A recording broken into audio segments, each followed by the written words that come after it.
Welcome to the NEXUS Podcast. I'm Gary Miller at Columbia University, here with... I'm Rima Habre from the University of Southern California. And I'm Chirag Patel from Harvard University. So today we'd like to talk to you about the concept of the exposome and how the grant NEXUS is helping drive this research forward. So NEXUS is a grant that was funded by the National Institutes of Health. It was led by the NEHS, the National Institute of Environmental Health Sciences, but had support from the National Cancer Institute, the National Institute of Neurological Disease and Stroke, the National Institute of Aging, and the National Institute of Arthritis and Musculoskeletal Diseases, and the Office of the Director in the Office of Women's Health Research. So the idea of this grant was to act as a coordinating center for exposome research across the National Institutes of Health. So investigators who wanted to learn more about the exposome, incorporate methods for exposomics into their research, or just to learn more about the options, they could come in and join our community to learn more about it. So NEXUS is organized into hubs, and so it's a network for exposomics in the US. The hubs include an administrative hub that helps coordinate our activities, a chemical, biological, analytical sciences hub that works on techniques such as mass spectrometry and chemistry to measure aspects of the exposome, geospatial sciences that work on things that Rima will tell us more about, and then a data sciences hub that helps pull together all of the various forms of data. With that, I'd like to have each of them talk about the different hubs that they work on. Rima, why don't we start with you? Sure. So in the Geospatial Sciences Hub, we are thinking basically about how you enable place-based environmental exposure assessment for exposomics. And I co-lead this hub with Dr. Arcot Rajasakar at UNC, North Carolina. He likes to be called Raja, so we'll go with Raja for short. But Raja and I are working with our incredible teams to try to basically develop a platform that's going to be part of our NEXUS platform, where we sort of develop and recommend best practices for how you use geospatial thinking, methods, and science to assess external environmental exposures. So that involves all the things from basically collecting where people live, kind of geocoding and mapping that, and linking information from satellites, from geographic information systems, from a variety of data sources, including sensors and networks of sensors, to try to kind of enable these studies. So a large part of what we're thinking of doing in this hub is sort of defining what it even means to look at the external environment. What are all those different domains? People probably use different words for things, but what is the physical environment? What's the chemical environment? What's the social environment, etc.? Kind of recommending that basic set of domains that we should be thinking about from a geospatial perspective, but also what are the best practices in terms of like tools, methods, techniques? What are the data sets that are out there? What are the metadata standards and ontologies that we need to really enable doing this at scale? And then a part of what we're doing in geospatial, and this is with the ChemBio Hub and Dr. Crystal Pollitt, who I'm sure we'll introduce in other episodes as well, is thinking also about personal monitoring and wearables, and the idea that we can now geolocate individuals with these very highly resolved measurements of exposure, but also of place and time, and how do we bring that in? So that's what we're thinking about in the Geospatial Hub. So tell me more about wearables. Like, what information can you get from someone having an Apple Watch or something like that?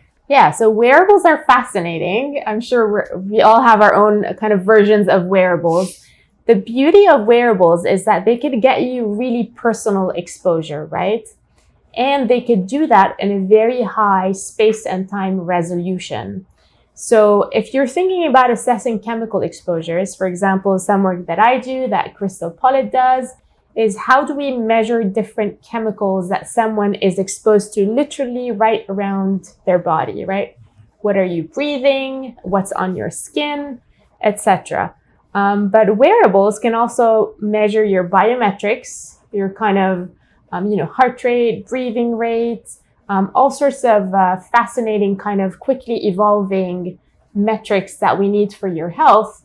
and they could geotag that in space and in time very accurately. So they kind of enable us to not only get this kind of super personal, accurate picture of what's going on, but also really understand the temporal evolution with sort of the space-based evolution of what people are experiencing that led to that health outcome.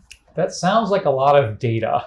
So let's turn to Chirag to talk about how do you deal with all that data? Tremendous. I think Exposomics is a field ripe for integrative data science, which I'm very fortunate to lead with Marina Sirota at the University of California, San Francisco, who's also an informatician. So as Rima, as you were mentioning, all these these measurements of external environment we can make from wearables to satellites. And Gary, you were mentioning the thousands of molecules that can now be measured with our chemical biology assays. I think we have critical issues that we need to tackle or at least address in our data sciences hub. So the first is identification of key data resources to start doing these measurements at scale, as you were saying, Rima. And for example, what are the biosamples that are available? What are the cohorts that have places where we can link to this personal spatial level of information, but also understanding phenotype. So how to catalog disease outcomes, critical clinical phenotypes that might drive disease, and even control how we make decisions in the medical space. The second is to convene all of you in the different hubs and the community to start developing data and analytic standards. So it's key that for reproducible exposomics research that we wish to rely upon, that we need them to be robust, and it's key for individuals to come together to develop these standards such that we are comparing apples to apples. Mm-hmm. So these might include code repositories, ontologies for interrogating different types of exposures, and best practices for analysis of these data in the cohort setting. The third is to make possible, develop requirements around a platform, a data analytics platform that helps investigators stitch these data sets together, be it in a cohort setting, for example, biobanks or epidemiological cohorts, and help drive requirements of what these biobanks or these use cases for applied data science in the exposomics field. Our fourth aim is to disseminate this for educational purposes. Mm-hmm. That is to say, courses that demonstrate the use of these data science tools in the exposomics realm. Eventually, a goal of ours, an ambition, we hope all these different things can culminate in a consortium-wide, exposome-wide association study. That is to say, if we stitch together all these data sets, can we finally come together as a community, as a network, to interrogate different diseases at exposome scale? So the other hub we have, the ChemBio, that's our short name for it, is led by Crystal Pollitt at Yale University and Thomas Metz at the Pacific Northwest National Laboratory, which is a Department of Energy laboratory, along with Randolph Singh here at Columbia. And what they're working on is the standards for analytical measurement, how we measure these molecules, whether they be from blood samples or from air samples or water samples. And they've partnered with dozens of different laboratories across the country who are using techniques such as mass spectrometry, NMR, whatever techniques you can to measure these small molecules in different samples. And one of the big projects they're working on is a harmonization trial. So the idea is laboratories do things differently, and often it's hard to share that data in a common format like you would need to do an exposome-wide association study. So they're working with these other laboratories to get these sort of harmonized measures. And so you can trust the measures you get from one lab in California versus one in New York or Florida. And I think that's going to be a very big initiative. They've had multiple meetings about that, and there's been a great level of energy in the community to work on that. So I think we see that's a place where thinking about improving and getting our measurements as consistent as possible. We're also very interested in the biological response to these exposures. And so many of these techniques aren't just measuring the molecules and chemicals that we're exposed to from air pollution and water in our diet, but also how the molecules in our body are responding to those. And I think this is a very critical piece of it, because there's kind of a tree falls in the wood analogy, is that some exposures we have don't have a biological effect. We're more concerned with the ones that have an effect on us. And so looking at things like epigenetics and metabolomics are critical to kind of become the outcome of that. But also a really critical part when you get into these more exposome-wide association studies is what the phenotype of the individual is. Like, what is what's in that electronic health record? What is it when they go to the doctor and they have symptoms of something, and linking these different exposures to those different outcomes.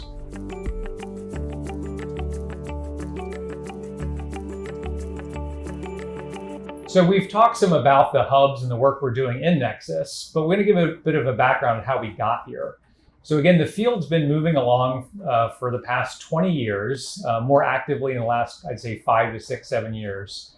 A couple of years ago, the National Institute of Environmental Health Sciences hosted a workshop series over the course of the summer that included over 400 participants. And this was a very active participant-led initiative to kind of lay out what was important for the field.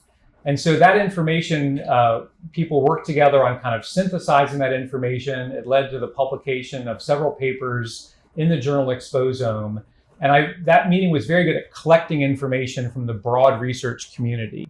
And so a lot of that information was taken to think about what are the next steps that are needed. So any thoughts about that catalytic workshop series? Sure. I mean, I could start.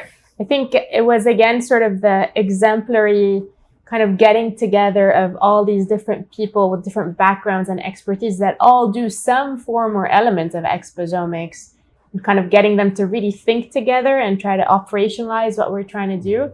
To me, a lot of things stood out, and it was a very fun, kind of deep thinking type of series. But we have, let's say, the great paper from Janet Stingone that came out on community exposomics that I thought was very deep and thoughtful, kind of linking together the geospatial world with what we're trying to do, and public health.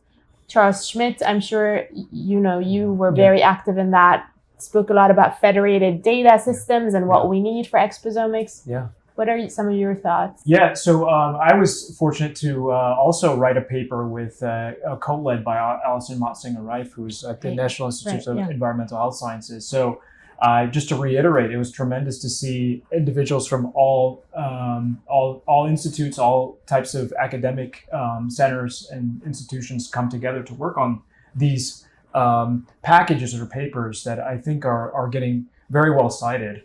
For us, what was important, what was salient, is that names matter, and acronyms matter in how we disseminate this type of information. So the paper that we wrote was about EXWAS and that acronym, like putting the stake in the ground, and this is what this acronym stands for, an exposome-wide association study, which is important to kind of put a stake in the ground for people to link to think about when they're trying to execute their own exposome-wide studies. And there were some challenges with that E before the WAS. Totally.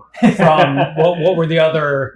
Yeah, there's the exome-wide association study, and then there's the epigenome-wide association study. So we don't want to tread on on these on shared letters here, but I think it's important for us also to have our acronyms and names. And I think one of the things that came out of that meeting was even the definition, and that's what led to the Banbury conference and follow-up, was trying to dig in deeper about that one aspect of it. So, but I think it was an interesting contrast, is that the catalytic workshop series had over 400 participants, and then Banbury was a smaller meeting with a more focused objective.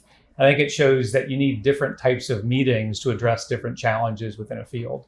And I'll just add to that, I think Michelle Bennett and NIH and the organizers really thought carefully in the Action Summit to kind of put together an excellent and diverse planning committee. So we really had kind of a variety of people, sort of everyone in the field involved in kind of moving it along. Yeah, I particularly reflect on the backdrop was with this tricky time that we're all undergoing since COVID, right? Yeah. It just posed a little bit after sort of the waves hit. And I think that also gave people an impetus to come together, be it virtually in this very difficult time. of understanding how environments can induce phenotypic effect, in the context of this environmental agent that was affecting us all.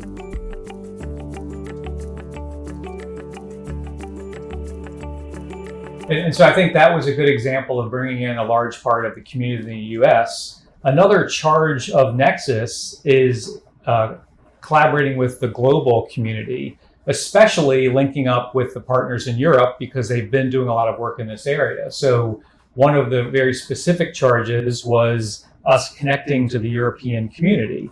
And I think that we have multiple examples of the various meetings with IHIN, the International Human Exposome Network, and IRENE, which is a project that's part of the European scientific infrastructure.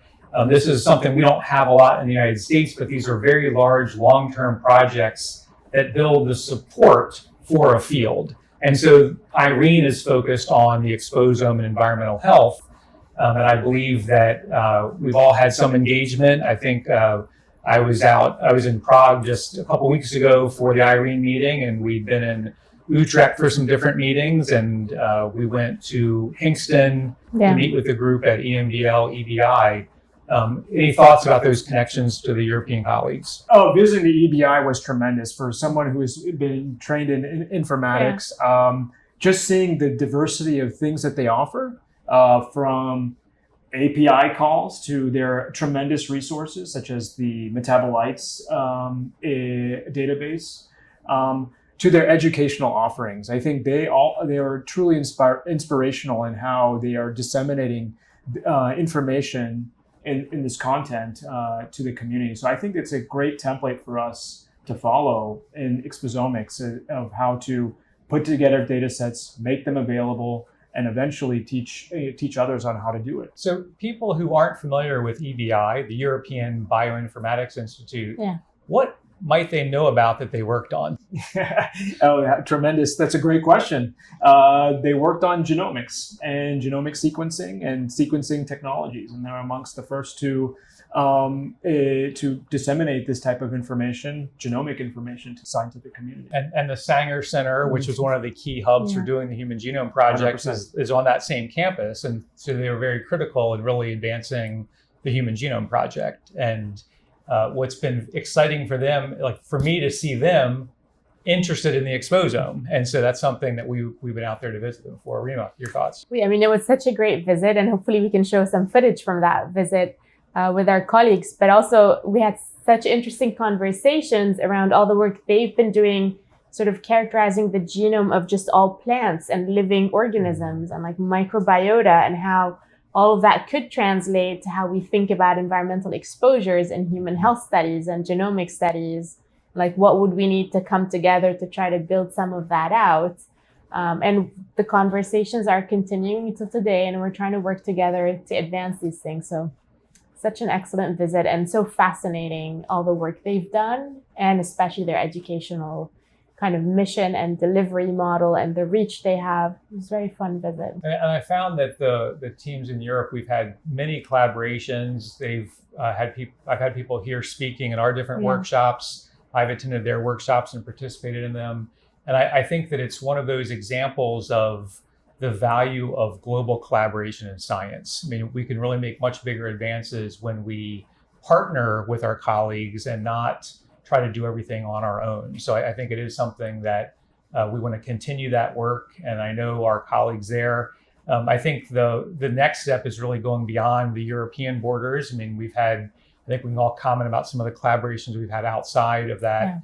Any thoughts on other places you've done work? Okay, actually, I've been very excited about new partnerships and collaborations we're trying to build, because I recently had the great honor of visiting India and Gujarat and the Institute of Medical Research there, and their whole focus on how you protect worker health from environmental exposures. And there, I've known these colleagues for a while, but I had the real opportunity to learn a lot more about their tremendous work over years and years and years, building these massive cohorts where they've collected biospecimens. They've done a lot of fascinating kind of environmental exposure modeling and linkages, and they've collected several different health outcomes. And they want to be leading exposomics in India and for India, because as we know, the issues are very different in different countries. The cultural elements are different, and these efforts really need to be sort of locally initiated and supported.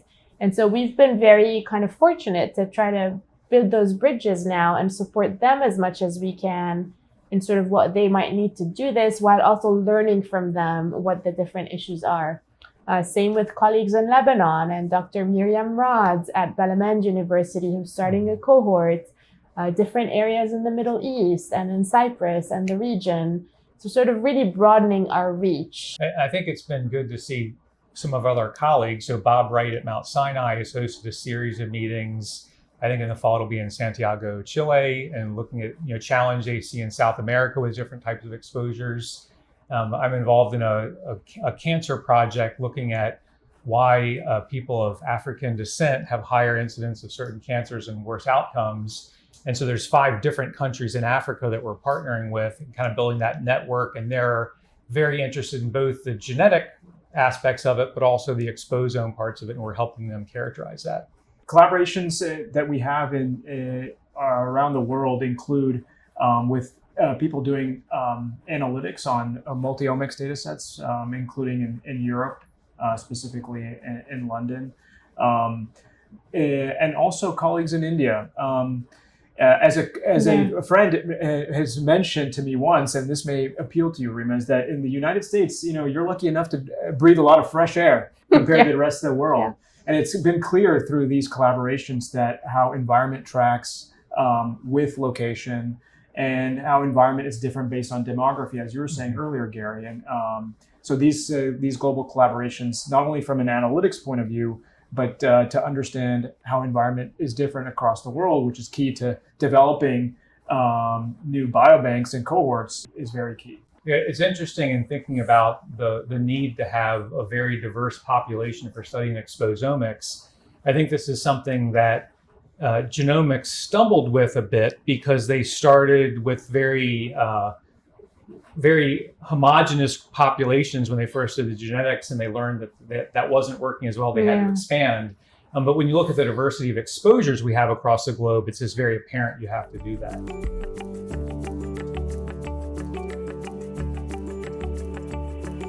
So Chirag, you mentioned biobanks. I think this is a good opportunity to talk about that. So first, what is a biobank? So a biobank these new fantastic resources to essentially scale up epidemiological cohort studies. And so traditionally they have been, I say traditionally, but they have been around only just recently, but they are collected on a convenience basis. That is to say, people volunteer to participate in them. And alongside that participation, they also provide some sample, be it a biospecimen or some sort of digital sample, for example, where they live. But biobanks are also characterized by their large sample size. So the classic ones, including UK Biobank and the new emerging NIH supported All of Us study, are very large, or larger than our traditional epidemiological studies, on the order of hundreds of thousands of individuals to millions now. But I say their classic defining feature is to study genomics. And I think this could be both a bug and a feature for exposomics moving forward, and how we can either reshape those biobanks that are really designed to study genomics, and how they can be reshaped to really capture the complexity of environmental exposures. So just to give you an example, as you know, our genome, or those that are being measured by the biobanks, they don't change. Our variants don't change aside from the somatic variation that's related to cancer. But if we're studying the things that are coming down from mom and dad, they don't change. And so that provides tremendous opportunity for our genetics researchers, because they just can measure once and don't have to worry about temporal effects of those risk factors related to disease. And so while those biobanks provide a tremendous snapshot of individuals based on their genome, I think a opportunity for us is the bugs that are in those data sets. That is, understanding how people change over time and how their exposures change over time. A recent paper from the UK Biobank that was looking at how genes and environment contributed to mortality in different diseases. What did they see in that paper? So that was a fantastic paper that came out of Nature Medicine, I believe. And the investigators were interrogating two different axes. So one was essentially, what are the environmental determinants of all-cause mortality or aging? And they're also looking at specific mediators of those effects, such as the proteome. What they found was that when doing all these analyses, that they could explain quite a bit of variation in phenotype, but a lot was left elusive in terms of disease risk. And most notably is that the genetics really played a modest role in comparison to potentially the environment. I think this is a measuring stick of sorts of the opportunity that lies in measuring, for example, high throughput mass spec or more factors of environment to really explain that variation that was not found in that study or that is elusive. And connecting that with things like the external environment to understand shared environmental contributions. It was a very strong paper that showed that these exposome level factors had a bigger role than genomics for all-cause mortality in the UK Biobank with almost 500,000 people. But ironically, they didn't use the biobank samples for the mass spectrometry. And part of that 100%. Is a practical aspect, is that it's expensive to run 500,000 samples. And this is one of the things we're looking at NEXUS, is how do we improve these measurements and make them faster and less expensive so we can scale to that level. And so if you want to learn more about that paper, we actually had the opportunity to talk to the first author of that paper, Austin Argentiera, at the Exposome Moonshot Forum. Yeah. And so that'll be feature one of our future episodes.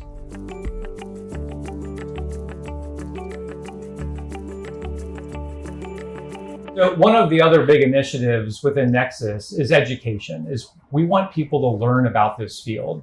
And whether that be a high school student, undergraduate student, graduate student, or a established investigator who wants to bring exposomics into their research. So what we're doing within our website is developing a series of educational platforms, which include small videos. We teach a boot camp, a 2-day boot camp at Columbia under NEXUS, and we'll be developing more content on that. And we'll have a series of recordings and various links to other trainings that our colleagues offer to make sure people can learn as much as they want to about it. If you're an investigator who wants to bring exposomics into their projects, feel free to reach out to us directly through the website, and we can help link you up to the right sort of expertise to do that. So other things on the educational front that you've seen or advice you would have for people who want to learn more? I think we're trying to compile sort of existing resources from tremendous work that has already happened, but we're also going to try through this podcast and through other sort of video material and content that we put out to just sort of break down the concepts and help connect them across fields, because as we've seen probably in all our work, you know, people use words differently in their different domains. So just trying to kind of elevate the whole field to a common ground in terms of how we talk about things, to try to better equip people to find the information and to know who to talk to and to ask the right questions on how to do this. From our angles, I think exposomics, not unlike other fields, is truly open source. And in that way, we're going to disseminate our code and also course materials for individuals to incorporate into their curriculum as well. These might include videos, but also homework assignments and labs that people can learn about how to do an XWAS, for example. And so those will be available imminently. So Chirag and I were discussing something very important. We're very impressed by your big library and collection of books. Before we close, Chirag and I had this theory that you would pull out one specific book. Yeah, well, like... But you didn't. Here's an impactful book right here, the Exposome. That's a good book. So, the Exposome by Gary Miller. Here's your education. There are actually 25 copies up there, but I took them out because I'm going to give them some of the students coming up in the next day. So, okay. I think we're done now. We'll see you next time. See you later. See you next time. Bye.